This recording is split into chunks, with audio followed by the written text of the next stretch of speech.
आज आपण बनवतोय समर स्पेशल कैरीचं पन्ह। इथे तोतापुरी कैरी अर्धा किलो घेतल्या आहेत। कुकरमध्ये थोड्या पाण्यामध्ये 5 ते 6 शिट्ट्या दिलेल्या आहेत। जितकं इथे कैरीचा पल्प निघेल तेवढ्याच प्रमाणामध्ये आपण साखर किंवा गूळ घालतोय। म्हणजे 1 वाटीचा पल्प असेल तर तुम्ही 1 वाटी साखर किंवा 1 वाटी गूळ घेऊ शकतात।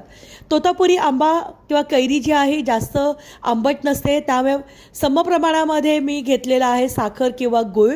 जर कैरी तुमची आंबट असेल तर तुम्ही साखरेचं किंवा गुळाचं प्रमाण वाढवू शकतात। जितक्या प्रमाणामध्ये पल्प निघेल त्याच प्रमाणामध्ये आपण इथे गूळ किंवा साखर यूज करू शकतात। मी इथे गूळ यूज केला होता।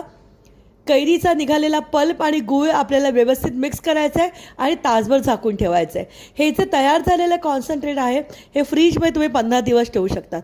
आता हे तयार झालेलं जे पल्प आहे ते 4 ते 5 टेबलस्पून घेतले। ह्याच्यामध्ये पाणी ॲड केलं, तयार झालं आहे समर स्पेशल थंडगार पन्ह। जर व्हिडिओ आवडला असेल तर आमच्या खाद्यचित्र या चॅनलला लाईक करा, शेअर करा, सबस्क्राईब करा।